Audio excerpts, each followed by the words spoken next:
All right, welcome. Today we are diving deep into a true titan of the microbial world, Streptococcus pneumoniae. For anyone serious about microbiology, this organism is, well, it's a complete masterclass in pathogenesis, evolution, and that incredibly complex dance between a pathogen and its host. So let's get into it. Now, before we get completely lost in the beautiful molecular details, I want to ground us in the clinical reality. What you're looking at here, this X-ray, this is the macroscopic result of a microscopic war. This isn't just an academic exercise, this is what's at stake, and it's precisely why understanding this bacterium is so absolutely critical. So here's the journey we're going on. We're going to ask, how does a bug that often lives harmlessly in our noses become a lethal pathogen? We'll start by properly meeting our adversary. Then, we'll dissect its invasion playbook, piece by piece, and take a close look at the arsenal of weapons it uses. After that, we're going to zoom out to the massive global arms race against antibiotic resistance. And finally, we'll analyze our most powerful weapon in this fight, vaccines. Okay, first up, let's start with the organism itself. Section 1, a formidable pathogen.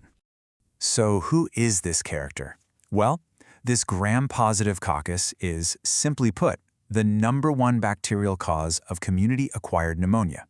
It's a huge threat to the very young and the elderly. But here's the thing, it doesn't stop at the lungs. Oh no. If it gets invasive, it can cause devastating meningitis and sepsis, which makes it an incredibly versatile and dangerous foe. Right, so the million-dollar question is what flips the switch? How does it go from just, quietly hanging out in the nasopharynx to becoming a full-blown, deadly invader? Let's get into its invasion playbook. Okay, now this is where it gets really clever. This diagram shows the bug's initial assault, and it's just fascinating. See, the pneumococcus doesn't just wait for an opening, it makes one. It's like a three-step heist. First, it uses an enzyme to basically shred our protective mucus shield. Then, with the coast clear, it deploys a different weapon, an IgA protease, to disarm the antibodies we've sent to trap it. And only then, with our defenses down, does it finally latch on to our cells. It's just a beautiful, brutal piece of molecular engineering. So once it's established that beachhead, once it's in, that's when it starts to bring out the big guns. So let's take a look at the bacterium's arsenal, and we're going to focus on two of its most critical weapons. And this is one of my favorite strategies it uses. It's called phase variation, and it is so smart. The pneumococcus can literally switch its appearance. The transparent version on the left is in stealth mode. It has a very thin capsule, which makes it great for sticking to our cells when it's first trying to colonize. But once it invades the bloodstream and the alarms go off, wham, it flips a switch and becomes the opaque variant on the right. This one has a super thick capsule that's like a suit of armor, protecting it from our immune cells. It's a genius trade-off. Stealth for invasion, armor for survival. Okay, weapon number 2. If phase variation was about being clever, this one is just brute force. It's a protein called pneumolysin, and its job is simple and devastating. It punches massive holes in our cells, causing chaos, cell death, and huge amounts of inflammation. And the mechanism is just, well, it's elegant in a really terrifying way. So pneumolysin is released as these little individual molecules, or monomers. They find cholesterol on our cell membranes, and then a whole bunch of them get together and assemble into this massive ring structure on the surface. And then, in one coordinated move, the whole complex undergoes a huge shape change and punches right through the membrane, creating this enormous pore. Everything inside the cell just leaks out. It's incredibly effective. And you really don't have to take my word for how devastating this is. Just look at the data. On the left in panel B, look at the survival curves. Mice infected with the normal, wild-type bacteria die really fast, but now look at that green line.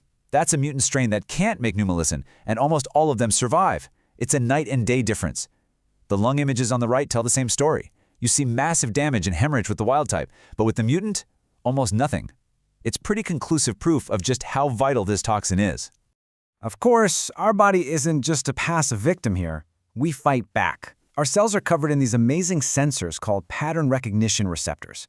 Think of them like tripwires. TLR2 spots bits of the bacterial cell wall, TLR4 can actually sense the pneumolysin toxin itself, and TLR9 detects bacterial DNA. Now here's the crucial part. When any of these alarms go off, they all trigger the same master switch, NF-kappa B, which unleashes a massive inflammatory response. And this is the classic paradox of pneumonia, isn't it? That powerful response we absolutely need to clear the infection is also what causes so much of the collateral damage to our own lungs. Okay, So we've been deep in the molecular trenches. Now let's pull back. Let's zoom way, way out to the global clinical challenge. Because for decades, we had a trump card: antibiotics. But this is Streptococcus pneumoniae. It was not going to give up that easily. Welcome to the arms race. And this graph from the US is, well, pretty sobering. Now, there is a bit of good news. The orange line for penicillin resistance has stayed pretty low, which is great. But that's kind of where the good news ends. Just look at the gray and blue lines. That's erythromycin and other key drugs. The trend is completely unambiguous. For more than 20 years, resistance to our frontline treatments has just been climbing and climbing and climbing. Unless you think this is just an American problem, it is absolutely not. This is a global fight. This map highlights resistance to a really critical antibiotic, ceftriaxone, and you can see these hotspots, particularly in East Asia. What's so interesting is the variation. In fact, right here in the UK, our resistance rates to this particular drug are much, much lower. And that really drives home just how much local prescribing habits can shape an entire country's resistance profile. So what's actually going on inside the bug to make this happen? Well, it all comes down to its penicillin-binding proteins, or PBPs. These are the exact molecules that our beta-lactam antibiotics are designed to attack. But resistance isn't an on-off switch. Instead, as you can see here, the bacterium picks up mutations in these proteins one by one, in a stepwise fashion. Each tiny change gives it a little more of a survival edge, building up over time from low-level resistance to the point where it can shrug off even our most powerful drugs. It's literally evolution in action, playing out in hospitals around the world. So with resistance on the rise, prevention is more important than ever. I mean, the best way to fight a drug-resistant infection is to never get infected in the first place. And that brings us to our final section, and in our best counteroffensive, vaccines.